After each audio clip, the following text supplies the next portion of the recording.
Shalom, shalom, shalom y shalom. Bienvenidos a Roca Eterna Hain City.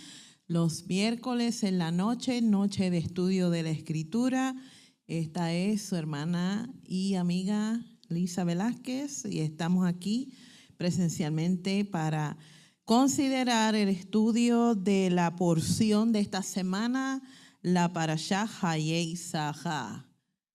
Hay que practicar el hebreo, para eso estamos cogiendo clases de hebreo. Hayei Zahar, no es Sará, Zahar, porque la Hesh se pronuncia de esa forma. Eso es lo que hemos aprendido hasta el día de hoy. La porción se llama Hayei Zahar y está hablando acerca de la vida, los años de la matriarca Zahar. Está tomada de Génesis, capítulo 23 al capítulo 25. Una porción corta, pero con muchos temas. Y esta porción se puede considerar desde varias esferas en la metodología o en la escalera educativa. Y esta noche solamente voy a concentrarme en el capítulo 23. No voy a estar tomando o considerando otros capítulos. Y no sé cuántos de ustedes, los que están conectados también a la audiencia, los que están presenciales, han tenido la oportunidad de ya estudiar la porción o por lo menos leer las aliyot durante la semana. Y pues como estamos hoy en miércoles, pues ya nos toca jueves y viernes y luego Shabbat, que terminamos esta porción. El año pasado, en el 2022, yo estuve también considerando esta porción aquí en la congregación Roca Eterna y la estuve presentando desde otro aspecto. Si usted quiere revisar la porción o el video, vaya a YouTube para que pueda conseguir el video de la porción del año pasado de esta misma parashá. Así que vamos a comenzar el estudio de hoy, una porción donde hay mucha información que quiero compartir con todos ustedes, con la audiencia presencial y los que están conectados. Y les invito a que por favor compartan el video para que también otras personas puedan beneficiarse de la enseñanza de esta noche. Bendito eres tú, Adonai, Rey del universo, el Dios de nuestros patriarcas, Abraham, Isaac y Jacob. Te damos toda la gloria, la honra, Señor, porque tú eres nuestro Elohim. Tú nos has cuidado durante todos estos días, has proveído a nuestros hogares, nos has protegido, Señor, de los peligros del mundo. Y te agradecemos, mi Rey, por la vida, porque es un regalo hermoso. Y Padre, solamente te rogamos, Señor, que abras nuestros corazones, abras nuestros ojos, para que podamos ver el mensaje, Señor, que quieres comunicarnos en tu palabra a través del estudio de esta porción. Que este estudio sea para honrar tu nombre, Padre, y que ponga las palabras correctas en mis labios, mi Rey, para así poder glorificarte a través del desarrollo de este estudio. Por los méritos de Yeshua, nuestro Mesías, Adón, amén y amén. Bendito sea su nombre por siempre. La Haftará es una Haftará bien interesante. No sé cuántos leyeron la Haftará de Hayei Zahar. A veces las Haftará pudiesen no tener sentido en el cual, ¿cómo yo conecto la Haftará con la porción? Porque precisamente en la Haftará de esta semana se está hablando acerca de el rey David en sus últimos días antes de su muerte. ¿Hay alguna conexión interesante en la Haftará en Primera de Reyes capítulo 1? Y en los eventos que se van desarrollando a través de la Haftará, que de algún modo u otro está conectado a la porción de Hayei Zahar, y Juan capítulo 4, los versículos del 3 al 14. Los temas que se van a estar considerando en esta porción es Génesis en el capítulo 23, que es el capítulo que vamos a estar desarrollando durante la enseñanza de esta noche. mientras el tiempo a mí me lo permita. Y se está hablando acerca de la muerte y el entierro de la matriarca Saga o Sagá. Y podíamos verlo como el desenlace de la vida de una persona que fue influyente en una generación y todavía sigue influyendo su carácter, su persona, su nombre, sus hechos y sus obras hasta el día de hoy. En el capítulo 24, pues saltamos ya Isaac, que es un hombre hecho y derecho. Y en el capítulo 24 se relata el matrimonio entre Isaac y Rebeca. Y podemos ver aquí la aplicación de la creación de un hogar. Cómo es que entonces comienza a desarrollarse dentro del clan tribal de Abraham la posición de una futura matriarca y la posición del futuro patriarca de la familia. Eso es una creación de un hogar.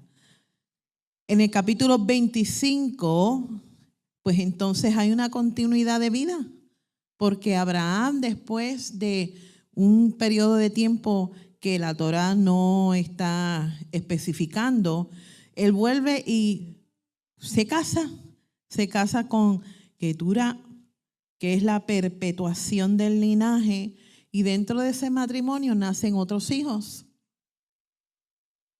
En el mismo capítulo 25, entonces al final de sus días, muere Abraham, que es el desenlace del patriarca Abraham.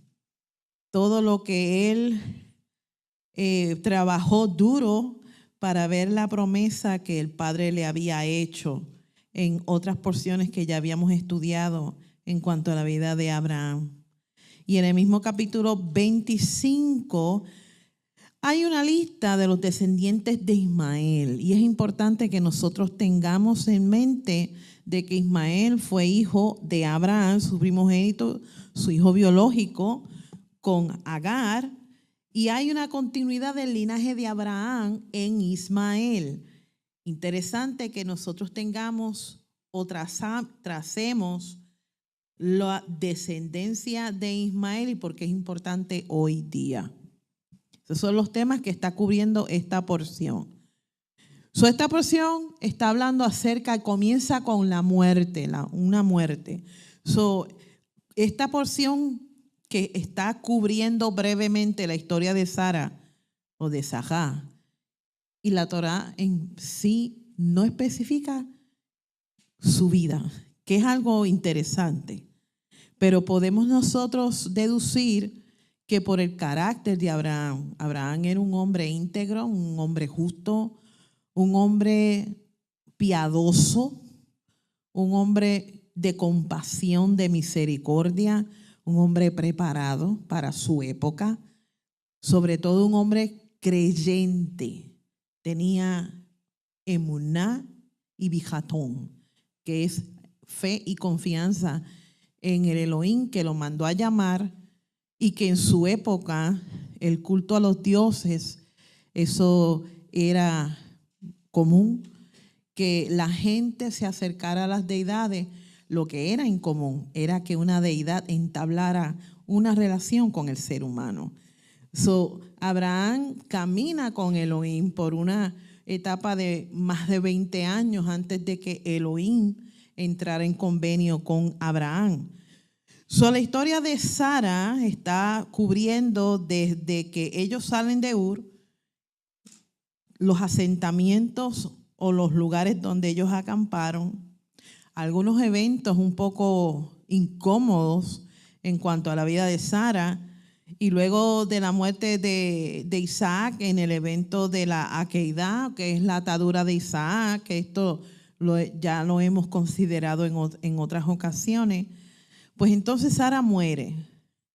Y entonces, precisamente en el capítulo 23, que es donde comienza esta porción, se está desarrollando en una área específica. Se desarrolla en la tumba futura de los patriarcas en el área de Macpelá. Sagá, ella muere en Kiriat Arba, al sur de Hebrón. Cuando la Escritura menciona algunos lugares por nombre, es importante que nosotros hagamos nuestra tarea e investiguemos la historia de estos lugares. ¿Sabe por qué? Porque es importante para el desarrollo de la historia de nuestro pueblo Israel y, valga la redundancia, con tanta contienda que está existiendo con los eventos que está pasando allá en Israel y las controversias alrededor de los descendientes que están ocupando cierta parte del territorio de Israel, por no ser más específica, para que no voten o veten el video. Pero estos eventos es importante que nosotros los conectemos a las porciones. Y no es casualidad que nosotros estemos estudiando puntos clave que tienen que ver con la descendencia de Abraham, tanto a través de Isaac como también de Ismael. Tenga esto bajo el contexto y la perspectiva correcta. Vamos a estar hablando en esta noche un poco acerca de Hebrón. Vamos a estar hablando acerca de su localidad, sus habitantes, puesto que esta ciudad fue la ciudad más antigua que se nombra en muchos registros de las civilizaciones antiguas en el cercano oriente y en la escritura. Y se habla como un lugar donde comienza la dinastía real, la dinastía puesta por Elohim mismo a través del rey David. David reina en Hebrón en un periodo de 7 años. En mis clases que yo cogí con una de mis maestras, Dina Dye, ella siempre ¿cómo se dice? Reenfatiza, esa es la palabra, o recalca, que la escritura comienza trazando un linaje que fue puesto por el rey del universo aquí en la tierra a través de Adán. La descendencia de Adán viene siendo una descendencia real, y dentro de esa descendencia real, Elohim escoge a ciertos individuos específicamente para darle la misma misión y el mismo plan y el mismo diseño original que se le dio a Adán. Nos toca a nosotros hacer nuestra asignación a través de la escritura y ver las conexiones que hay entre Adán y los patriarcas y la relación o la vinculación que hay con la historia de nuestro pueblo cuando llega Mesías o Yeshua a la historia de la época de Israel en el primer siglo y cómo es que culmina el último libro de la escritura o el libro de Revelación. Y ella en sus clases siempre enfatiza que la historia bíblica se trata de trazar el linaje real, desde Adán hasta Apocalipsis o el libro de Revelación. Y es fascinante, familia. Yo les recomiendo que la busque a ella también, a las personas que hablan inglés y entienden el inglés y estudien estos también conceptos. La ciudad de Hebrón. Hebrón juega un papel muy central en muchas de las historias bíblicas. Era la ciudad más importante de las tierras altas del territorio de Judea, con grandes fortificaciones en la edad del bronce antiguo, y cubre bronce antiguo, bronce medio y la edad de hierro. Fíjese a través de la línea del tiempo cuántas eras ocupa esta ciudad de Hebrón. Durante el templo o el periodo del segundo templo, Hebrón fue ocupada por los idumeos.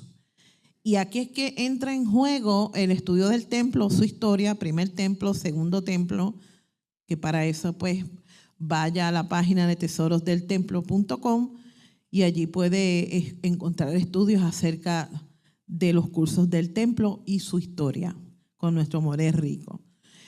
La arqueología ha descubierto grandes baños rituales en esta área, lo que indica que los habitantes en esa región eran parte de nuestro pueblo. Porque, ¿qué son baños rituales mikvaot? ¿Para qué se utilizan los mikvaot? Para ceremonias de purificación.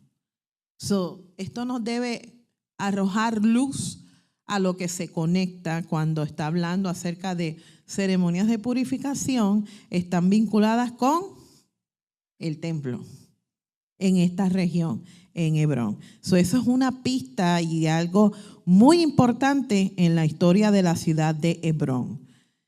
Sigue siendo una de las ciudades más importantes de la región montañosa al sur de Jerusalén. Y el nombre probablemente viene de la raíz hebrea con la letra Hei, con la letra Bet y con la letra Resh. Me las estoy aprendiendo. Thank you. Que viene de la raíz hebrea que significa amigo.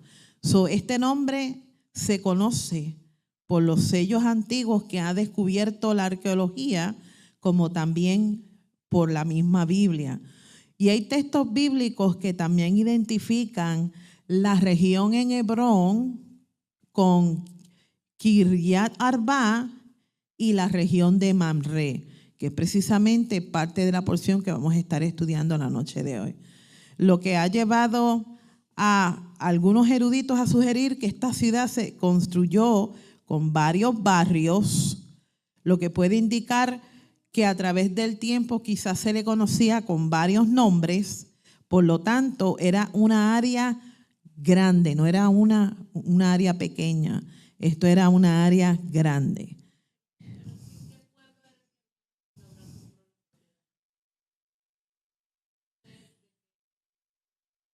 Eso lo vamos a estar desarrollando en el estudio. Se habla de los hititas. Vamos a estar hablando quiénes eran ellos. Algo muy interesante. La Biblia contiene múltiples referencias a la conquista de esta ciudad de Hebrón. Y todo está en la Escritura, amado. Ustedes saben que yo siempre, cuando les comparto información, les comparto dónde están los versículos que están hablando acerca de los conceptos que les estoy desarrollando. Su tarea es validar los versículos bíblicos para que usted se dé cuenta de que esta información está siendo validada por la Escritura. Y habla acerca de cómo se describe esta ciudad, que era herencia principalmente de Caleb y sus descendientes. ¿A qué tribu pertenecía Caleb? A Judá, a la tribu de Judá. Ahí tenemos que ponernos al día, eso era ¡pum!, a la tribu de Judá. ¿Y cómo fue que en un futuro la conquistó? Y tenemos el periodo de cuando Josué entra al pueblo a la tierra prometida, que es lo que se conoce como Canaán, y el periodo de los jueces, que es una historia que necesitamos repasar. Hebrón se describe también como una ciudad de refugio. ¿Qué es una ciudad de refugio? A ver.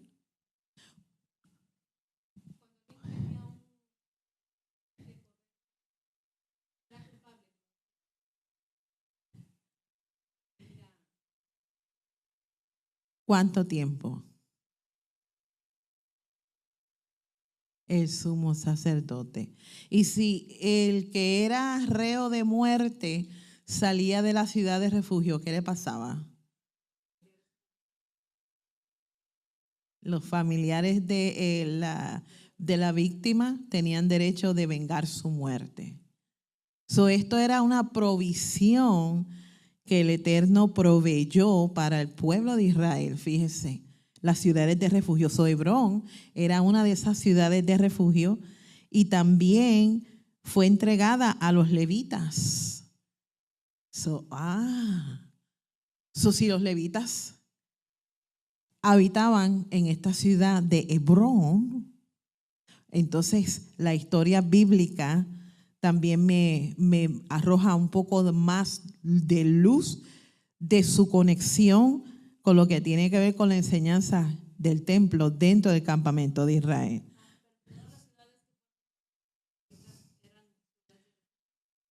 Se repartieron ciudades de refugio, pero no todas estaban los levitas en ellas. pero Hebrón sí era una de ellas. Esto es algo importante que tenemos que tener en cuenta. También se conoce como una ciudad defensiva, porque Judá fortificó al hijo de Salomón, Roboam. En Segunda de Crónicas, capítulo 11, para que nosotros vayamos a leer la historia de los reyes de Israel. Vemos aquí que la Escritura nos está arrojando luz en cuanto a las diferentes funciones que Hebrón ocupó durante el tiempo de la historia de Israel. Otra de las cosas que se desarrolla en esta ciudad, como en la porción anterior, en Génesis 13, estuvimos estudiando cómo es que Abraham construye un altar al Eterno en esta región, en Mamre.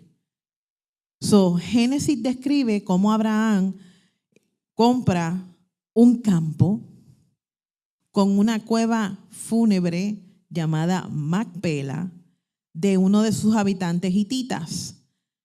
Y la compra tiene un lugar ante todos los que entraban por las puertas de la ciudad. ¿Cuántos de ustedes se dieron cuenta cuando estudiaron la porción este pequeño y gran detalle? Fue una transacción legal que se hizo en las puertas de la ciudad,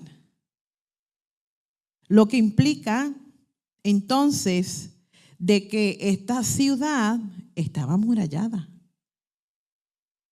Esos son pequeños nuggets que cuando nosotros estudiamos la Escritura ya deberíamos de estar captando, identificando, porque nos arrojan un poco de más luz en cuanto al contexto histórico y en cuanto al contexto cultural de aquella civilización que habitaba y cómo era que se hacían las transacciones.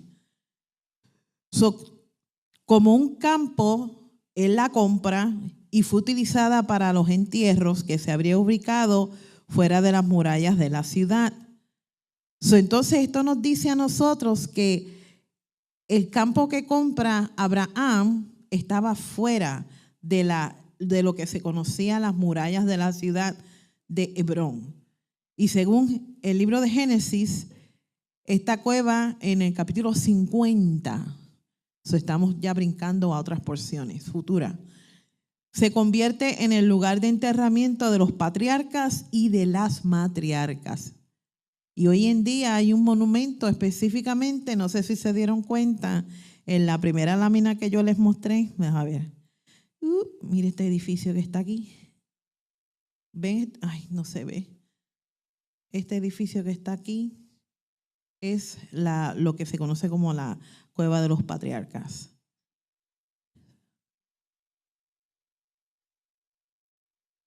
En el sur.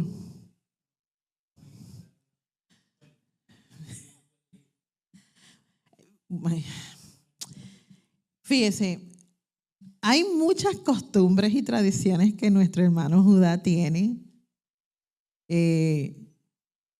pero vamos a hablar acerca de el por qué la insistencia de Abraham comprar específicamente este terreno y el por qué él estuvo dispuesto a pagar lo que fuese, que tiene que ver con lo que el pastor está tratando de preguntar. Ahora bien, esté contestando la pregunta de la pastora. ¿Quién vivía en la tierra cuando llegó Abraham? Génesis 12 es clave y los estoy llevando a otras porciones para hacer unas conexiones muy importantes. Dice que Abraham tomó a Sarai, su mujer, y a Lot, hijo de su hermano, y todos los bienes que habían reunido, y las personas, otro dato importante, que habían adquirido en Harán. Personas que habían adquirido en Harán. Entonces eso me quiere decir a mí de que Abraham tenía personal de trabajo que estaban viajando con eso. Él era un hombre pudiente al decir los bienes que habían reunido. Tenemos que leer la Escritura y hacer estas conexiones. y partieron para ir a la tierra de Canaán y llegaron a la tierra de Canaán. Así comienza esta interacción entre Abraham y sus descendientes con la tierra de Canaán, que se convertiría en la tierra de nuestra heredad.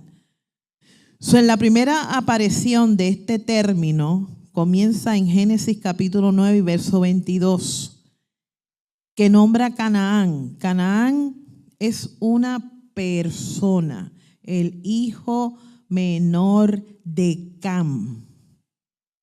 No es una nación.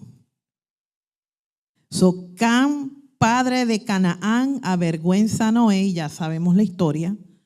Y Noé, en el versículo 25 del capítulo 9, procede a maldecir a Canaán, que sería el más bajo de los esclavos para sus hermanos.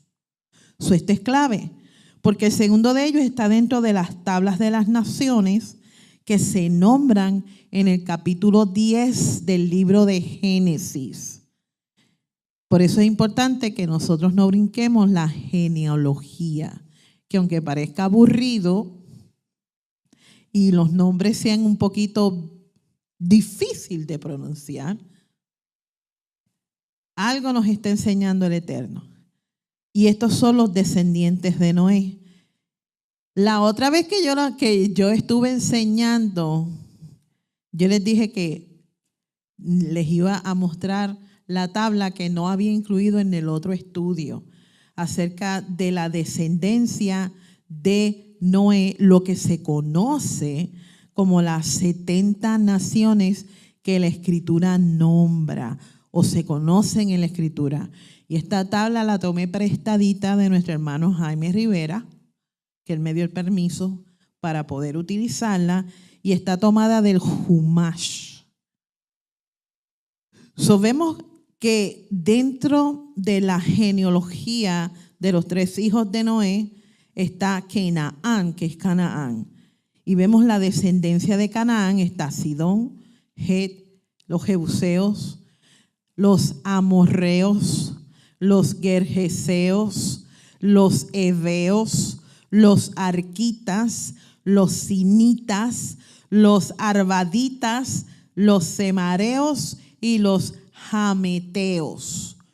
Estos llegan a ser parte de los descendientes de Canaán, que es el hijo de Cam. Importante que nosotros tengamos y tracemos la genealogía en Génesis capítulo 10, porque cuando llega Abraham a la tierra se da con la grata sorpresa, por decirlo así, de que parte de estos descendientes de Cam están en la tierra habitando. Yo sé que es un poquito redundante y un poco aburrido, pero estoy tratando de hacer una conexión. Génesis capítulo 10 nos dice, y ya lo vimos en la tabla, que los hijos de Cam fueron Cush, que generalmente lo vinculamos con los nubios, que generalmente es parte del continente africano. Misraim, que lo vinculamos con Egipto, Fut y Canaán. Vemos aquí que en Génesis 10, los versículos del 15 al 17, nos dice que Canaán engendró a Sidón su primogénito y a Het. Het, ¿dónde vienen los hititas? Y al Jebuseo, al Amorreo y al Gergeseo, al Heveo, al Araceo, al Cineo, al Arvedeo, al Samareo y a los Amatitas. Posteriormente, las familias de los cananeos se esparcieron por el extranjero y el territorio de los cananeos se extendía, y fíjese, esto lo dice el texto, desde Sidón en dirección de Gerar hasta Gaza, en dirección de Sodoma, Gomorra, Adma, Seboín, hasta Lasa. Nuestra tarea es buscar estos nombres y cuáles son Las ciudades en la era moderna del día de hoy, ¿dónde están situadas? Y usted se va a sorprender. Cuando Abraham entra a Canaán y acampa junto a la encina de Moré, cerca de Siquem, se nos recuerda que el cananeo entonces estaba en la tierra, donde Dios se le aparece y pronuncia: a tu descendencia daré esta tierra. Y todos sabemos, Génesis capítulo 15, cuando el Eterno hace un convenio con Abraham y le pide una serie de animales que los partas por la mitad. ¿Se acuerdan que ya nosotros desarrollamos Génesis capítulo 15? Pero los versículos del 18 al 21 es importante que tengamos y prestemos atención. Dice: en aquel día Hashem hizo pacto con Abraham diciendo: a tu descendencia daré esta tierra desde el río de Egipto hasta el río grande. Y acordémonos, familia, de que cuando la Escritura habla de río grande, hay muchos ríos. ¿A cuál río se está refiriendo? Es el río de Éufrates. La tierra de los ceneos, de los ceneseos, de los cadmoneos, de los heteos, de los fereceos, de los refaitas, de los amorreos, de los cananeos, de los jerjeseos y de los jebuseos. Claramente estos descendientes de Cam estaban poblando la tierra que Dios le había prometido a Abraham. La promesa de Dios sobre la tierra ahora se define dentro de parámetros específicos, tanto geográficos, porque ya leímos en los textos las regiones que el Eterno nombró por nombre. Y le dijo: esta es la tierra que te daré a ti y a tu descendencia. Nuestra tarea es trazar los bordes y los límites.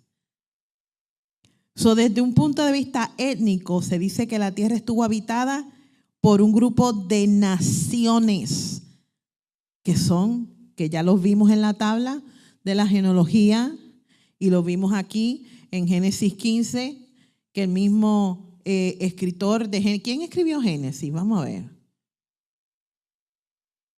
Moisés está registrando por inspiración divina.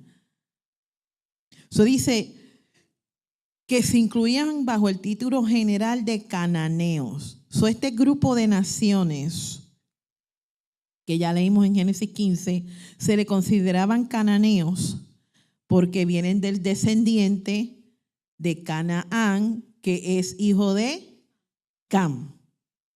Esto es lo que la Escritura nos está mostrando a nosotros y así deberíamos nosotros trazarlo.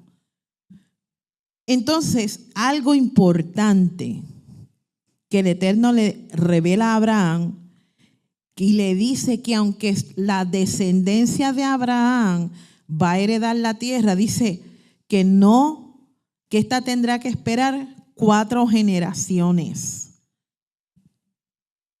Es importante que nosotros prestemos atención a este tipo de lenguaje, porque el pecado del amorreo aún no está completo, que quiso decirle el Eterno a Abraham. Si sabemos que toda la humanidad después del diluvio es que se comienza a poblar la tierra nuevamente. Y ya vimos nosotros en la tabla del Humash de las 70 naciones descienden de él.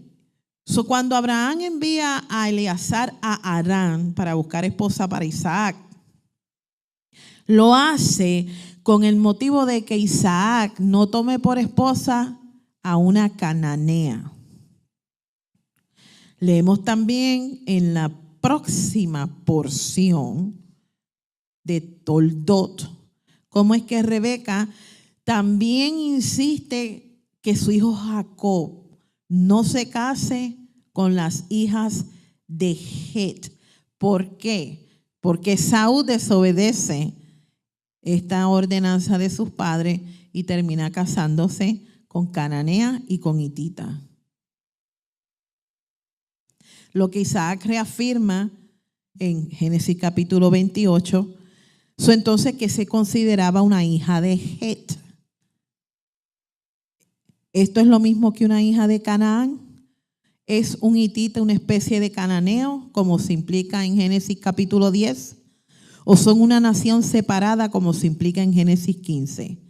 ¿A qué se debe el cambio de estos dos términos? Porque puede ser confuso. Vamos a validarlo por la misma escritura.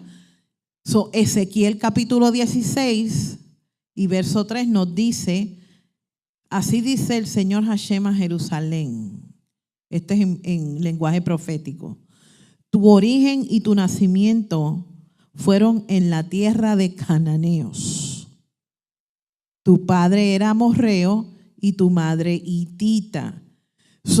Esto nos indica que la tierra estaba habitada por cananeos que estaban compuestos de varios grupos, como se consideraban naciones, pero en realidad era un término cananeos y era sinónimo a decir: allí vivía el amorreo, allí vivía el hitita, allí vivía el jerjeseo y todo lo feo.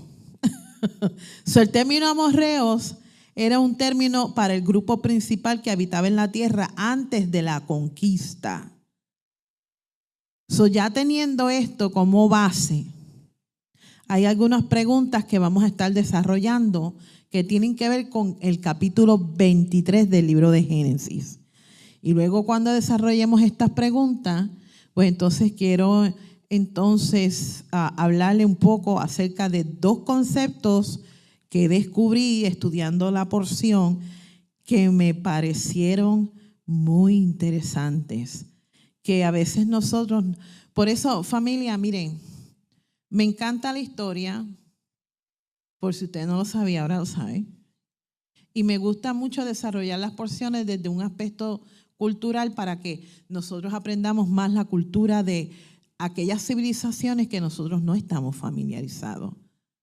Es importante que nosotros busquemos y profundicemos en costumbres, en tradiciones, en ritos, religión, transacciones comerciales, la forma como se hacían las leyes en aquellas civilizaciones, para así poder entender específicamente en la época en que Abraham se movió dentro de estos grupos de naciones, y porque sabemos que Abraham era un hombre de comercio.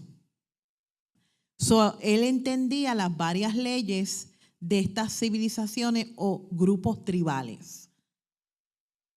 Esto es algo que no podemos despegar del contexto cultural en estas porciones que está hablando acerca de la vida de Abraham. Una de las preguntas ¿es Macpelá una cueva o es un campo? ¿Por qué Efrón dice no a la venta al principio? Y esto lo podíamos, que dice que no. Vamos a leerlo para que entonces nosotros lo validemos. Entonces, hay esta frase que me llamó mucho la atención. Y la pregunta número 3 es la que vamos a estar desarrollando un poco de este concepto. ¿Qué quiere decir Abraham? Enterrar a mis muertos delante de mí.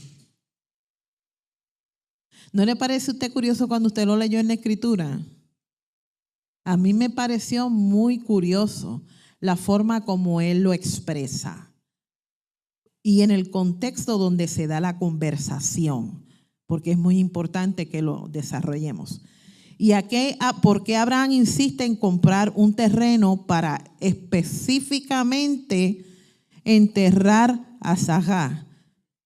Él no compra porque nosotros cuando nosotros estamos preparándonos para un evento tan cambiante, esto es una transición de la vida del ser humano, porque la vida es un ciclo. Nosotros nacemos, somos un canvas en blanco. Nos criamos y aprendemos según se nos enseña.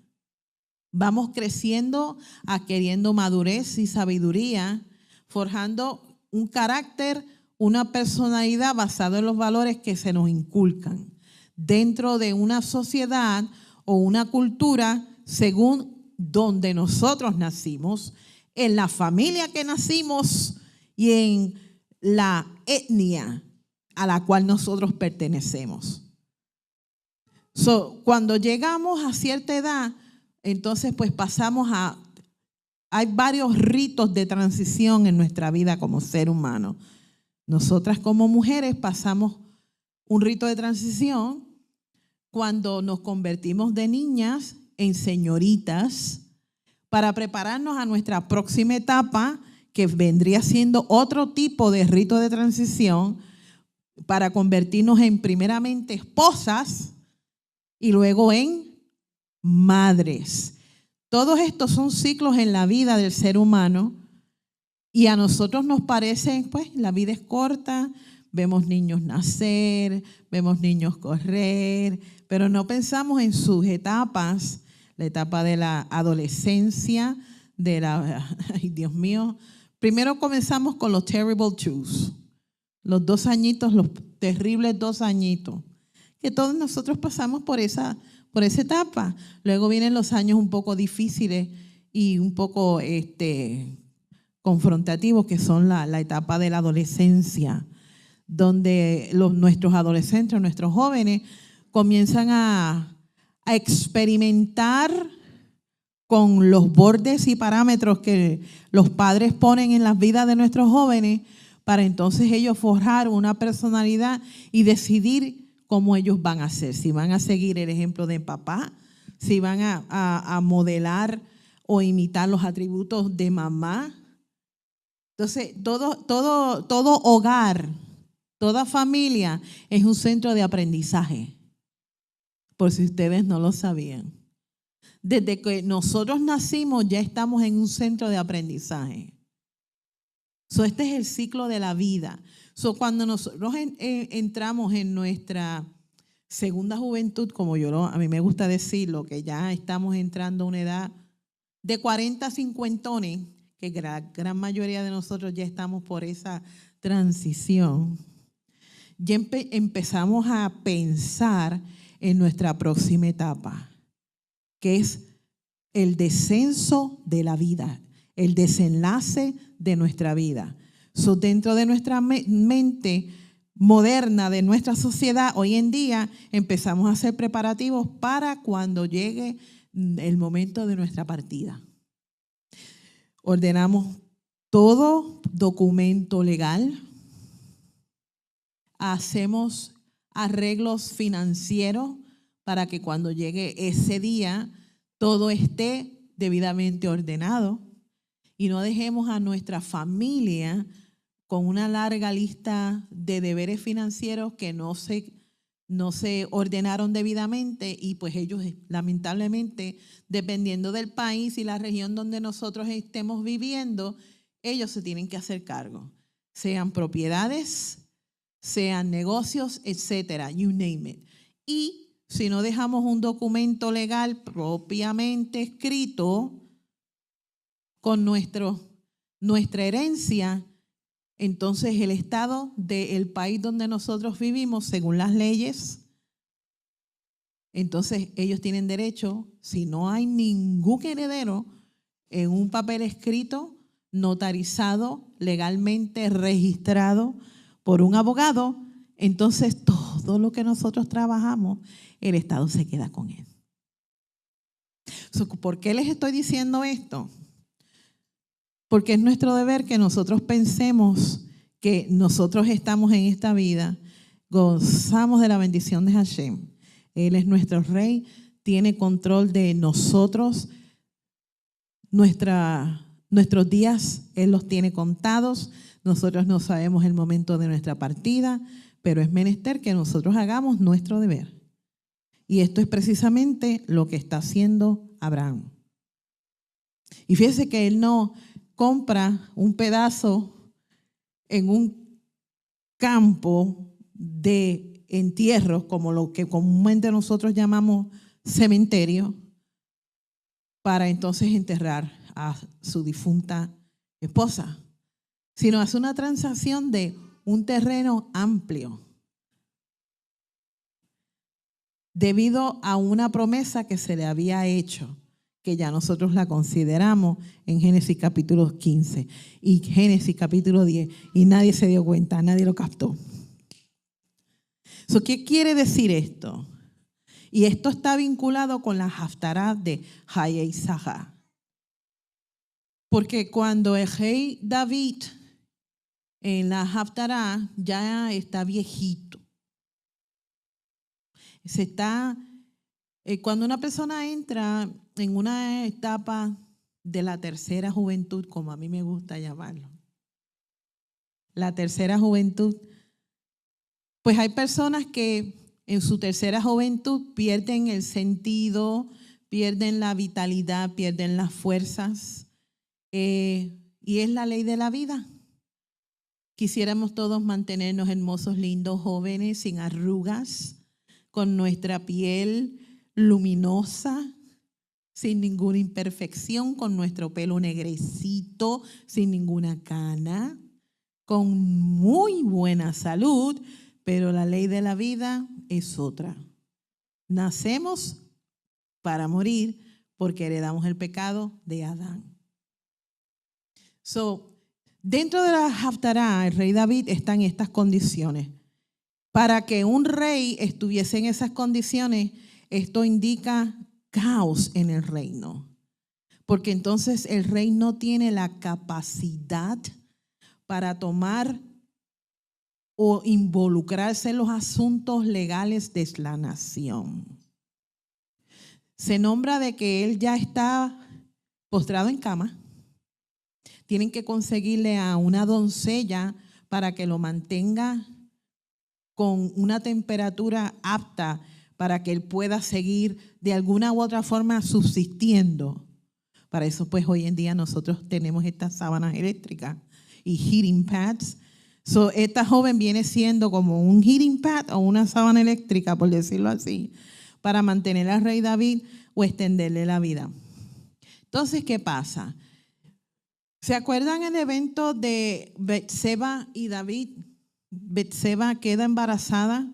¿Y qué pasa con el fruto de esa relación? Muere, ¿verdad que sí? Pero entonces después del periodo de luto, entonces Betseba queda nuevamente embarazada y nace Salomón. El Eterno le hace una promesa de que ese sería su sucesor.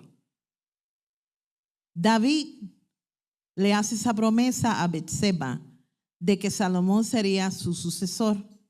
Pero mientras David, que ya no tiene la capacidad, no tiene la salud mental para involucrarse en los asuntos del reino, sus hijos están haciendo escante en el reino.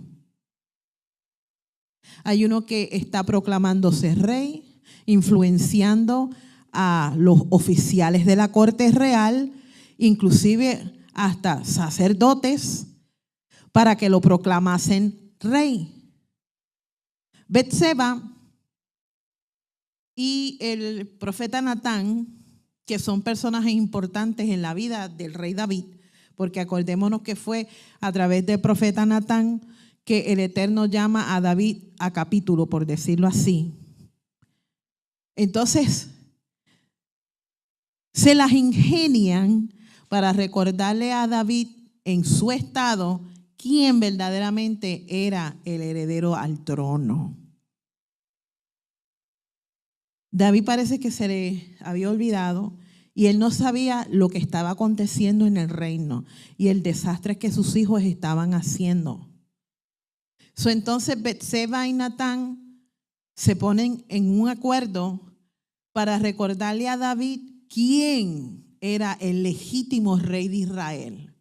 Y si usted lee la Haftará, pues entonces hacen unos preparativos para ungir a Salomón como el rey legítimo al trono. Y más adelante cuenta la historia que cuando Adonías, que era el hijo de David, que estaba haciendo y se había autoproclamado rey de Israel, se entera de que ya habían ungido a Salomón, pues entonces coge temor. porque el pueblo reconoció que Salomón era el rey legítimo. ¿Por qué estamos nosotros hablando de las Haftará y de lo que está ocurriendo con Abraham por los preparativos que él está haciendo? Porque vemos aquí como un líder de una nación está a punto de morir y necesita hacer preparativos antes de su muerte. La importancia de que nosotros sigamos el mismo ejemplo. En Génesis capítulo 23, sabemos que según la cultura, se lamenta y se llora muerto por un periodo de tiempo. Génesis capítulo 23, los primeros 2 versículos, nos arroja a nosotros cómo es que Abraham entra en acción y se involucra en una elaborada negociación para comprar un terreno y enterrar a su esposa. Esto marca un precedente legal para el manejo de una propiedad para la futura descendencia de Abraham.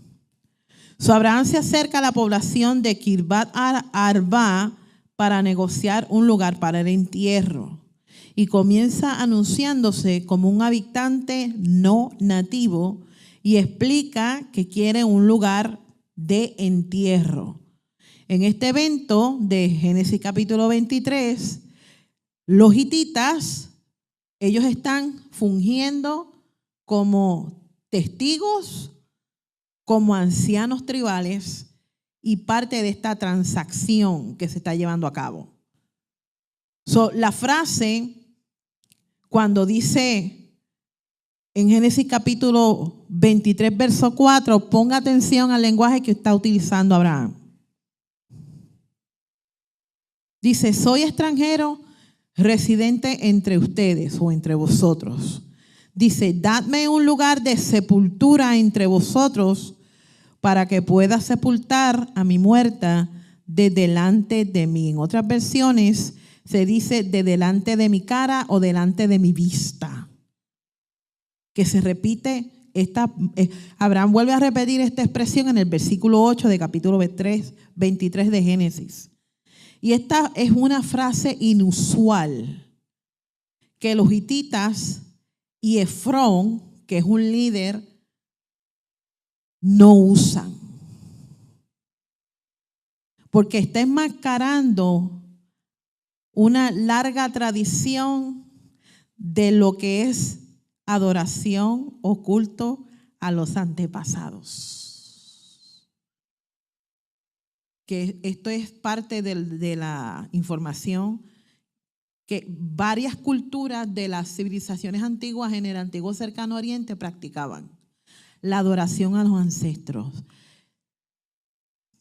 Y se dedicaban a unos rituales bastante complejos, mortuorios, que practicaban en estas culturas vinculándolo a un sistema de espíritus que ellos adoraban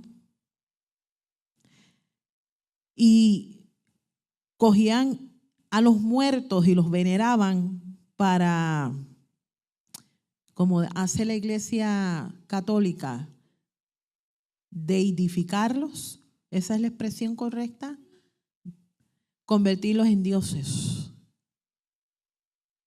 Yo estuve leyendo y es tanta la información. Yo tengo aquí 4 páginas solamente de estos rituales mortuorios sacados de la Enciclopedia Británica. Si usted quiere buscar información acerca de los rituales mortuorios en el antiguo cercano oriente, búsquese este recurso de la Enciclopedia Británica y le va a dar por épocas, por civilizaciones y por regiones. Cada cultura tenía sus propios ritos mortuorios de la adoración a antepasados o la veneración a los ancestros. Y algo curioso, que ellos convertían dentro de sus ritos mortuarios a los ancestros en terafines. En estas estatuillas pequeñas. Otros los pasaban por el proceso de cremación y de las cenizas hacían como unas cuencas que las tenían dentro de la familia. Cuando se adoraba a un antepasado o a un ancestro, este se convertía en el guardián de la familia. ¿No le parece esto muy familiar a donde nosotros salimos? No sé, ustedes acá, allá en México, no sé si ustedes están familiarizados con esta práctica de la adoración o a la veneración a los santos familiares, o cómo era que dentro de algunos hogares se coloca como una estatua pequeña dentro de una caja de cristal a las afueras de la casa. Yo sé que algunos de ustedes están familiarizados con esto. Estas prácticas vienen precisamente de estas culturas. En otras porciones anteriores, el Eterno le pide a Abraham que se aleje de su casa, de su parentela y del lugar donde él había nacido.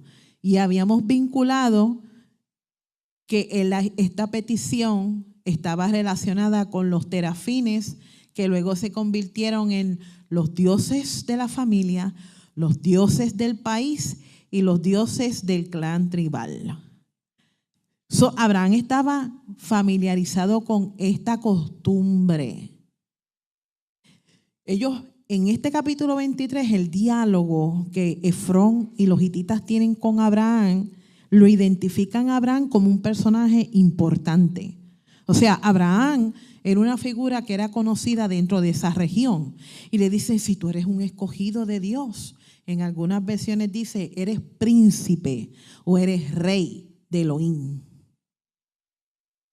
Entonces, esta insistencia de que Abraham quería comprar un lugar para enterrar a su esposa era precisamente contrarrestando la tradición, la práctica cultural y religiosa de esa región de la adoración a los ancestros, porque ellos los deificaban, los convertían en dioses, en los guardianes de la familia, en los guardianes de la tribu, en los guardianes de la ciudad.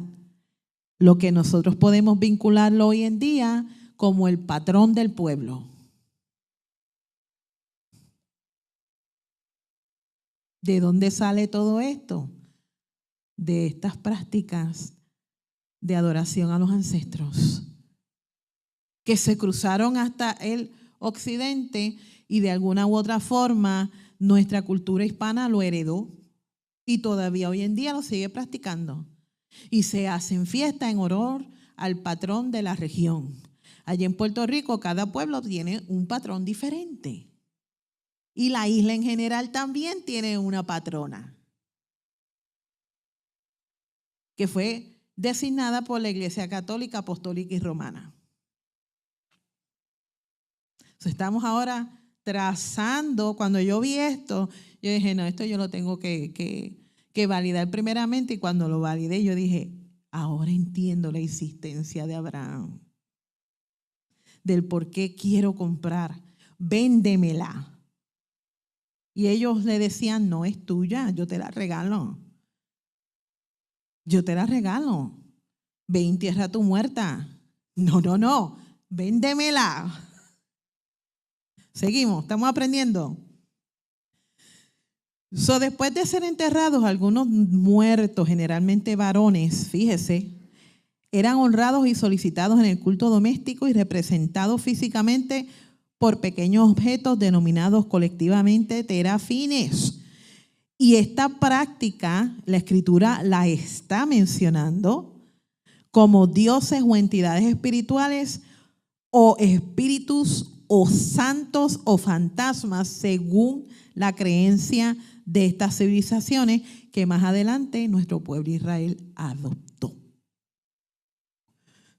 Haga la tarea y búsquese Génesis 31:30 Primera de Samuel 28:13, Segunda de Samuel 14:14, Isaías 8:19 y 20, Números 25 y 2 y Salmos 106:28. Es importante ahondar en esta historia y cultura. Yo les estoy tratando de mostrar a ustedes que dentro de la porción hay un aspecto cultural que generalmente no se considera por la insistencia de Abraham. Solamente el año pasado yo lo presenté desde un aspecto legal en cuanto a la compra del terreno y un aspecto profético. Pero aquí estamos incluyendo ahora un trasfondo cultural religioso de la región y de los habitantes. Y la insistencia de él pagar por un terreno y establecerse lejos de la cultura hitita. Primeramente, hay una promesa. ¿Sabes qué? ¿Cuántas veces nosotros no hemos recibido promesas de Dios y todavía nos estamos esperando las promesas de Dios? Pero esto nos indica lo que hizo Abraham y lo que hizo Betseba y lo que hizo el profeta Natán y más adelante lo que hizo Rebeca con Esaú y Jacob, que eso lo vamos a estudiar en otras porciones. Nos indica a nosotros de que recibimos promesas y estamos bajo convenio según lo que hemos estudiado, que el Eterno hizo convenio con Abraham, ¿cierto? Pero para que la promesa se llegara a cabo, hay un denominador común que se llama intervención humana. Uno tiene que trabajar para ver esa promesa cumpliéndose. Y por eso es que Abraham decide pagar un precio exorbitante por este pedazo de tierra. Porque ya el Eterno le había dicho, tú ves esa tierra que está habitada por estos feos, esa tierra te pertenece a ti y a tu descendencia. Me pertenece a mí y a mi descendencia, entonces yo la voy a comprar. Que es hoy en día el conflicto que existe en que quién pertenece ese terreno a los descendientes de Abraham. Y es esta porción precisamente el precedente legal que nos está dando a nosotros que Abraham tiene un título de propiedad por haber pagado por ese territorio. Y dentro de esas civilizaciones, las transacciones legales se hacían a las puertas de la ciudad, donde estaban los jueces, donde estaban los ancianos, donde habían testigos. Eso fue una transacción legal y no fue ilegal. Fue legal, porque se hizo según el orden de la ley en aquella época. Cuando le vengan a usted con otro cuento, decir, no, espérate. ¿Has considerado cómo era que se hacían las transacciones legales? ¿Sabías tú dónde se hacían las transacciones legales? ¿Sabías tú quiénes eran parte de las transacciones legales en aquellas culturas? No, yo te voy a enseñar. Y usted lo pasa por la escritura y se lo enseña a la persona. Tan sencillo como eso. Abraham usa la frase inofensiva de delante de mis ojos para modelar su rechazo de hacer una imagen terafín para Sara y suplicarla como un antepasado divinizado o espiritualizado. Dentro del versículo 6, la frase mis muertos o tus muertos implica que el estatus no divino de los humanos que han fallecido y simplemente que ya no existen. O sea, Abraham está yendo en contra de la corriente. Le está diciendo, quiero enterrar a mi muerta. No quiero cremarla. No quiero convertirla en un terafín. No quiero que la endiosen. No quiero que la adoren. Por eso es que se prohíbe la cremación. Vemos aquí un ejemplo y modelo bíblico cómo es que se le da digna sepultura a un fallecido. Este es un relato bíblico de un entierro y esta postura sirve contra el culto de estas civilizaciones a los antepasados y contrarrestar ideas sobre la muerte que son inaceptables. Título legal. Abraham afirma explícitamente que busca un derecho permanente a la tierra. No está pidiendo utilizar uno de los argumentos que se le estaba presentando. Abraham usa la raíz dar, que puede también significa vender o ver o transferir los derechos sobre algo. Los hititas que estaban reunidos a la puerta de la ciudad están utilizando lo que es la negociación de una forma civil y cortés para que Abraham accediese a sus términos. Yo te doy la tierra, te la doy como una ofrenda o te la doy como un regalo. Pero lo que me lleva o me llamó la atención a mí es lo que hace Abraham. Y fíjese que Abraham, cuando él compra este terreno, se convierte en dueño que le concede, esto es algo que está vinculado a la cultura, que le concede privilegios dentro de esa ciudad de Hebrón, lo que le correspondía o podía ser estar en la puerta de la ciudad para ejecutar juicio. Él podía ser parte de lo que se conocía como el cuerpo gubernamental de la ciudad al estar en la puerta. Y acordémonos que Abraham se conoce como el término, como ser hospitalario, que siempre estaba fuera de su tienda, en la puerta de su tienda, porque él era responsable de hacer justicia y bondad y misericordia a los transeúntes. Al estar y ser dueño de una propiedad, acuérdese que las personas con propiedad, título, dinero y gran nombre eran personas honorables dentro de esa cultura y dentro de esa época. Necesitamos remontarnos a esa época para entender lo que ellos practicaban. El alto precio que él pagó significó que nadie tenía el derecho de reclamar la tierra. Porque si Abraham hubiese aceptado la propuesta de Efrón o la propuesta de los hititas, entonces cuando Abraham muriese, como no había ningún título legal, por eso ahorita estaba hablando acerca de hacer un testamento y poner todo en orden antes de nuestra partida, para que entonces nuestras propiedades queden distribuidas a nuestros herederos según nuestro deseo, puesto en tinta y papel, notarizado delante de un abogado, para que se cumpla nuestra voluntad. Y así no hagan peleas de herencia.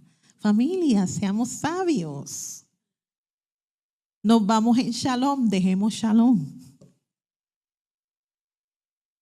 Por eso Abraham no cede a la propuesta que se le da. Entonces, él le dice: escúchanos, mi señor, tú eres rey de Elohim. Estos son los hititas hablándole a Abraham, utilizando este lenguaje de negociación. Así que escoge cualquiera de nuestras sepulturas para sepultar a tu muerta.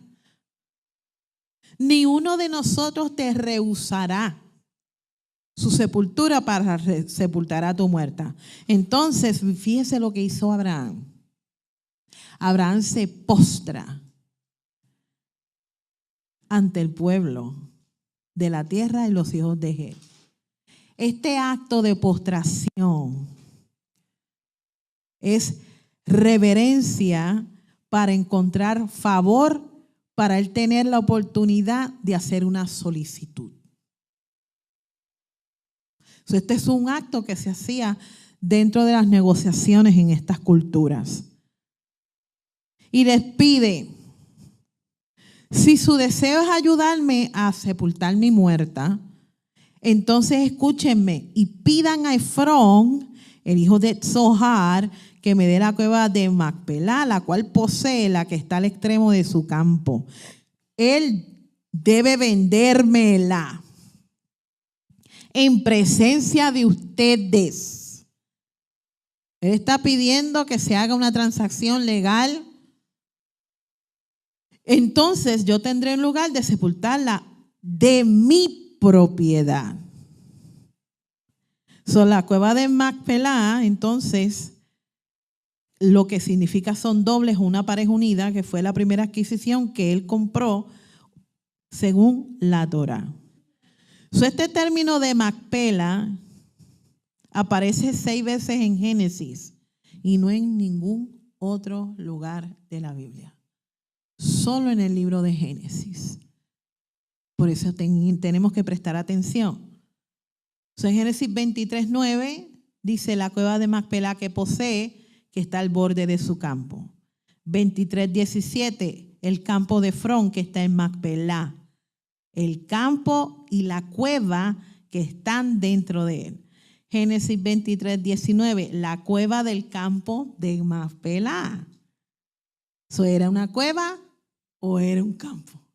¿Se acuerdan de la pregunta? La escritura nos está arrojando más luz. Dice Génesis 25:9, en la cueva de la Macpelá, en el campo de Efrón. Génesis 49:30, en la cueva que está en el campo de Macpelá. Y Génesis 50:13, en la cueva del campo de Macpelá. Por tanto, Macpelá no es colindante ni con el campo ni con la cueva, sino es que es una gran zona de la que el campo y la cueva están o son parte de este territorio. Esto es lo que está comprando Abraham. Sara muere en Hebrón, que ya nosotros discutimos esto. Efrón, hijo de Sar, le vende el terreno y la cueva por 400 siclos de plata. Por ese precio Abraham compró el campo, la cueva y los árboles de marcación del terreno. Esto es importante, porque se mencionan los árboles y todo lo que estaba dentro de ese campo. Eso nos da a nosotros entender que los árboles dentro de una propiedad marcaban los bordes del territorio que había comprado Abraham. Así Abraham enterró a Sara en la cueva que estaba en Macpelá, en Mamre, que estaba en Hebrón, en la tierra de Canaán. Según el mundo antiguo y el pensamiento de las leyes de propiedad, ellos veían las cuevas como lugares sagrados internos, los árboles como jardines sagrados y los campos donde se cultivaba el alimento para los dioses. Entonces, dentro de la negociación entre Efrón y Abraham comienza y le dice a Efrón: no, mi señor, escúchame, yo te doy el campo con su cueva. Este es Efrón, Abraham. Yo te lo estoy dando a ti en presencia de mi pueblo, te la doy. Efrón el hitita estaba sentado dentro del cuerpo gobernante en la ciudad o en la puerta de la ciudad, y entonces aquí es que entra la negociación directa con Efrón. Y Efrón lo que quería era que Abraham terminara pagándole tributo a él. Es como cuando nosotros compramos aquí en Estados Unidos un terreno y construimos una casa. ¿Qué terminamos haciendo? Pagándole taxes al gobierno. Entonces, ¿es verdaderamente nuestra la casa y el terreno? ¿Ven lo que estaba tratando de hacer Efrón? Esta información, un repaso del año pasado, porque esta información yo la incluí en el estudio de esta porción en el 2022.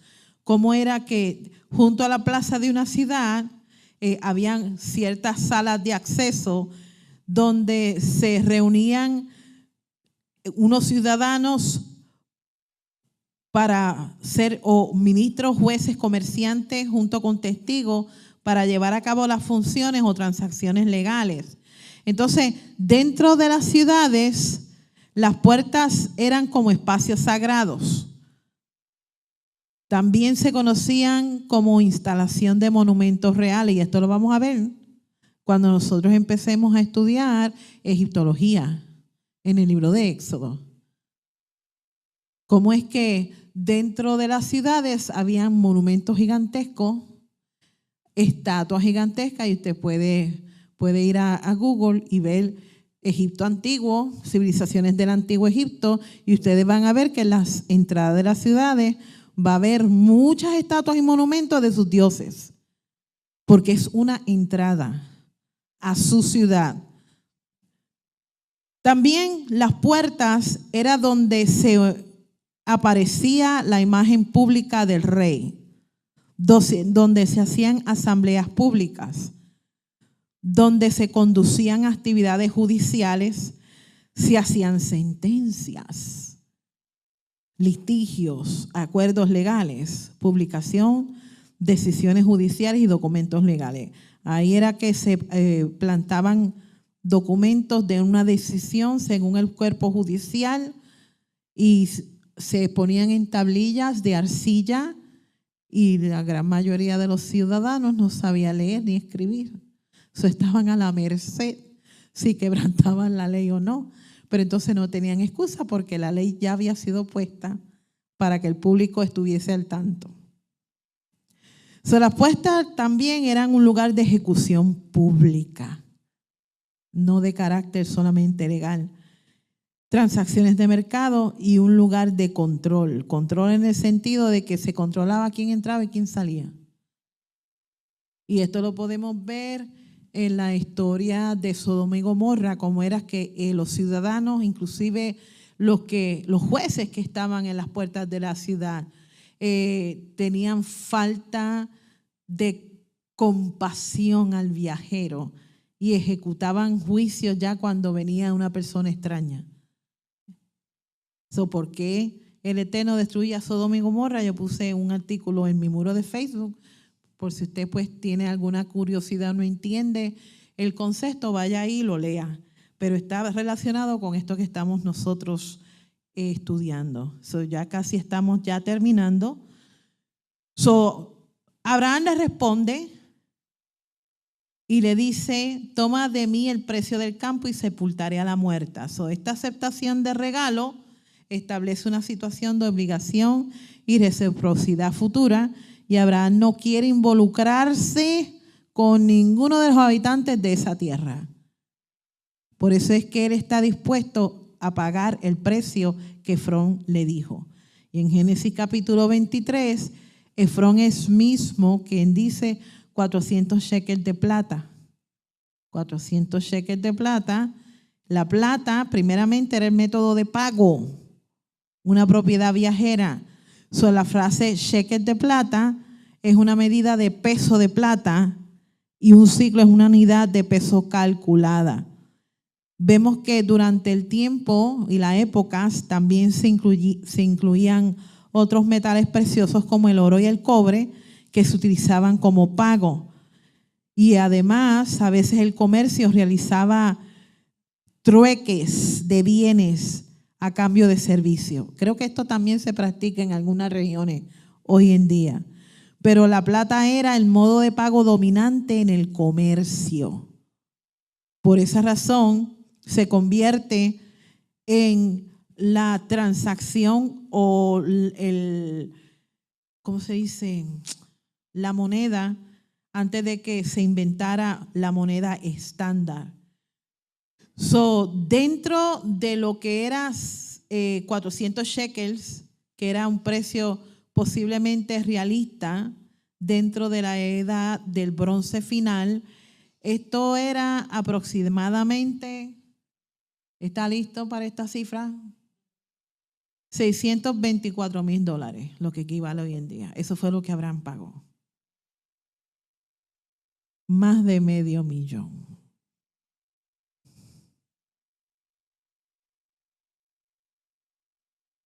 ¿Qué son $624,000, Abraham, entre tú y yo?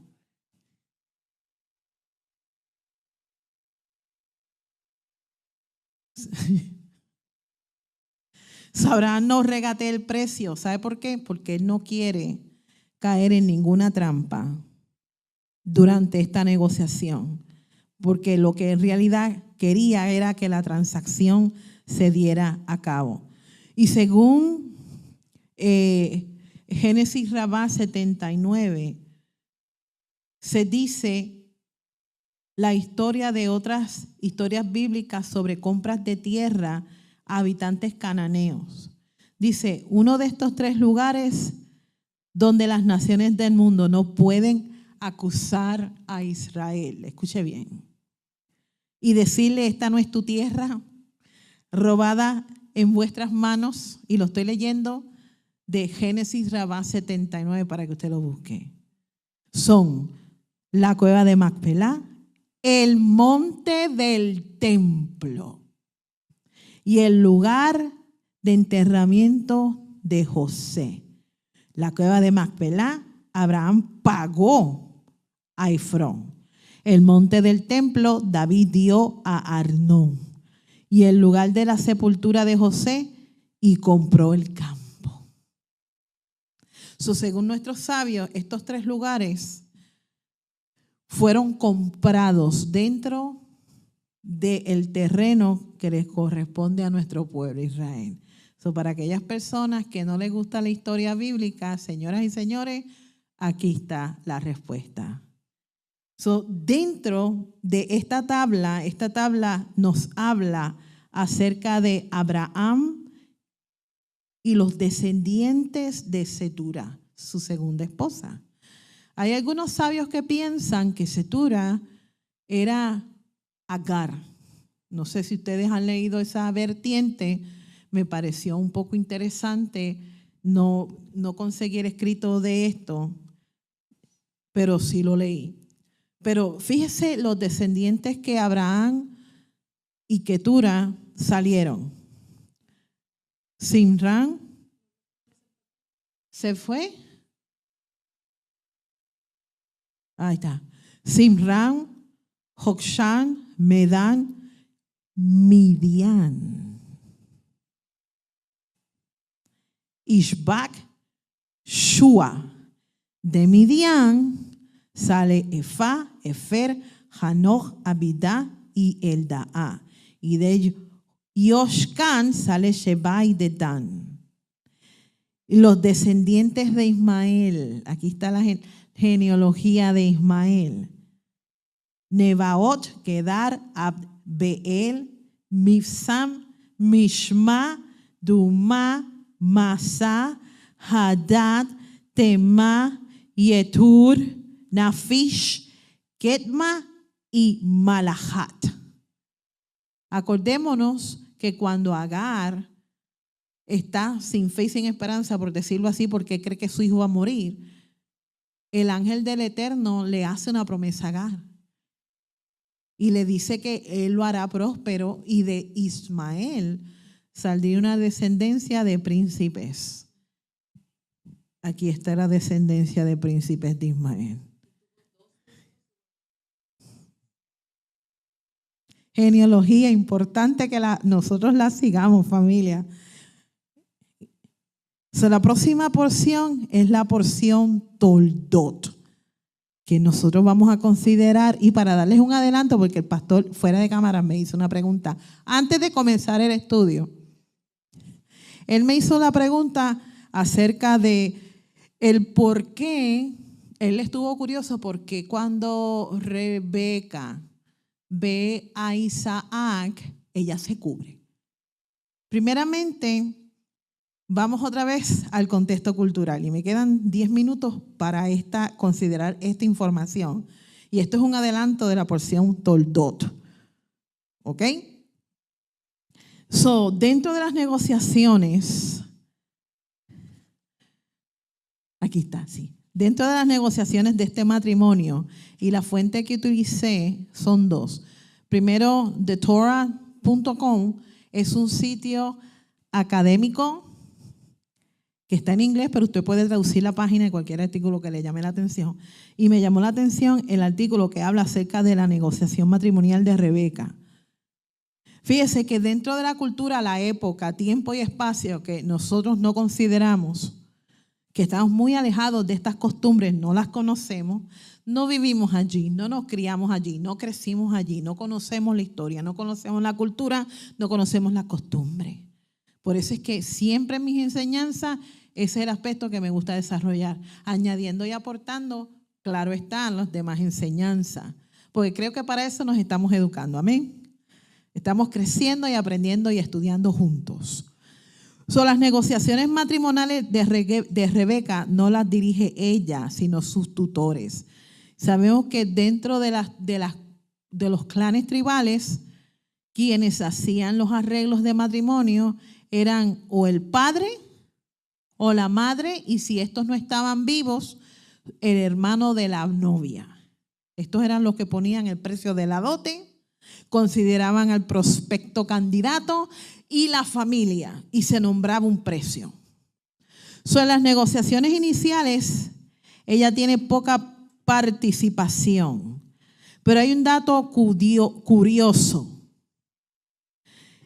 En Génesis 24, 50 y 51, después que Eliezer describe lo que ella hizo cuando lo lleva a la casa, dice, entonces Labán y Betuel respondieron, el asunto fue decretado por Hashem, no podemos hablarte ni mal ni bien. O sea, estaban tratando el asunto, la negociación, estaban viendo las propiedades que Eliezer había traído, que eran 10 camellos con riquezas, viendo los brazaletes que Eliezer le había entregado a Rebeca y el anillo que le fue puesto en la nariz en oro. Vemos que la familia está viendo que Eliezer, el amo de Eliezer, viene de una familia pudiente, porque son 10 camellos con propiedades y bastante oro. Dice, aquí está Rebeca delante de ti, tómala y ve, y sea mujer para el hijo de tu señor, como Hashem lo ha dicho. El primer indicio de que Rebeca tiene una cantidad inusual de agencia aparece al llegar la mañana, cuando la familia decide preguntarle a Rebeca si ella quiere ser parte de este matrimonio, lo que inusualmente no se hacía, porque quienes determinaban el arreglo eran los tutores. Por eso se menciona este acto inusual. Entonces, cuando ella dice sí lo haré, ellos profieren a una bendición de una descendencia numerosa. La aprobación de Rebeca, ella se marcha después que su padre y su hermano la despiden con bendición de que tendrá una futura y descendencia poderosa y numerosa. Entonces viene en Génesis 24, 61, que Rebeca y sus criadas, no la mandan sola, sus criadas se levantaron, se montaron en los camellos y siguieron a Eliezer. Y ella se fue. Comienza una procesión a la casa de Isaac. Y aquí viene para contestarle su pregunta, pastor. El velo y la elección de estatus. La decisión de Rebeca y la capacidad de elegir su propio estatus son puntos focales en esta porción de Toldot. Fíjese que Génesis 24, 63 y 65 dice, y al atardecer, Isaac salió meditando al campo y alzó los ojos y vio que se acercaban unos camellos. Rebeca alzó los ojos y vio a Isaac, y todo el mundo se concentra en esta historia de amor, que se enamoraron, les salieron estrellitas por los ojos, por uno por el otro. Esa es parte de, pero va más allá de esto.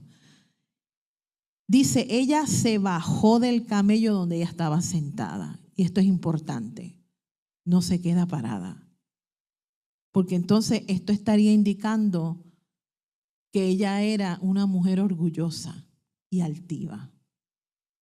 Y sabemos que el carácter de Rebeca no era así. Ella desciende, se baja del camello y le dice al criado, le pregunta, ¿quién es ese hombre que camina por el campo hacia nosotros? Y el siervo le dijo, ese es mi amo. Entonces ella tomó el velo y se cubrió. Según las leyes asirias medias de esta época, de esta cultura,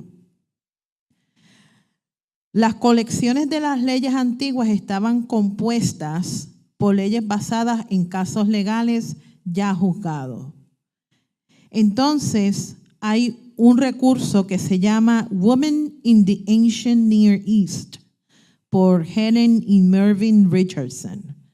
Y este recurso en la página 676 dice de esta forma: el velo indica que una mujer no era, escuche bien, ni concubina ni prostituta, sino más bien una esposa o una mujer soltera pura. Por el contrario, caminar afuera sin velo indicaba que ella era una concubina o una prostituta. Si un esposo que tenía varias concubinas quería ser la esposa, según estas costumbres, para darle el estatus de esposa tenía que hacer lo siguiente. Tenía que reunir 5 o 6 de sus compañeros y públicamente ponerle un velo sobre su cabeza y decirle, ella es mi esposa, para ascenderla de estatus de concubina a esposa legal. Si una concubina que no llevaba un velo en presencia del pueblo, cuyo marido no la había declarado como esposa, se quedaba en estatus de concubina. Así, esta práctica se extendió no tan solamente dentro de la cultura asiria, incluso ciertas mujeres dentro de la ley y el extracto legal tenían esta misma estatus legal. Al Rebeca cubrirse con el velo, ella misma está dándose el estatus de esposa de Isaac y se cubre para mantenerse pura para el matrimonio. Ella decidió, antes de salir de su casa, ser la esposa de Isaac. Y cuando se presenta, antes de que Isaac la viera de cerca, ella se cubre. Y según la costumbre, según este artículo, ella pone su velo que ya ella tenía en su cabeza en su rostro, como solamente se le veían los ojos. Entonces, esta acción que hace Rebeca era convertirse en la esposa legal para Isaac. ¿Qué le parece? Vemos aquí una mujer decidida a entrar en un matrimonio sin haber conocido a su esposo, pero sabiendo que había sido dirigida por Hashem mismo. Esta es mi esposa.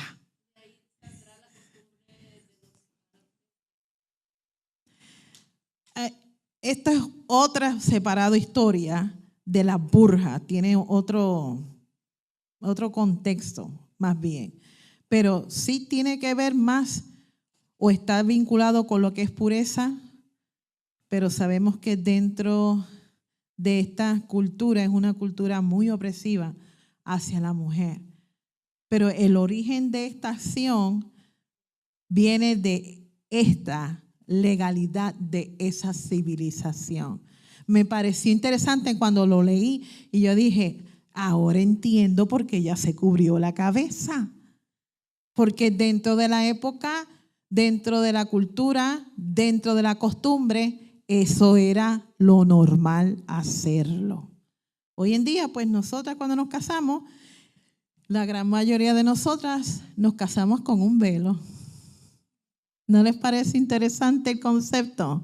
El por qué las novias siempre se les pone velo en la cabeza.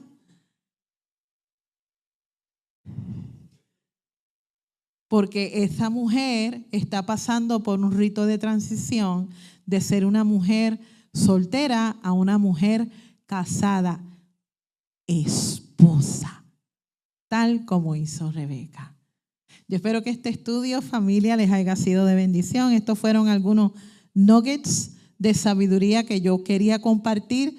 Un adelanto para la próxima Parashá Toldot, que créame que está llena también de contexto cultural y contexto legal.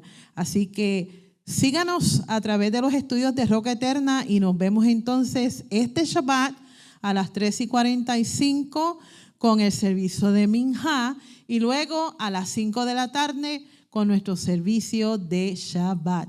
Laila Tov, familia. Shalom, shalom.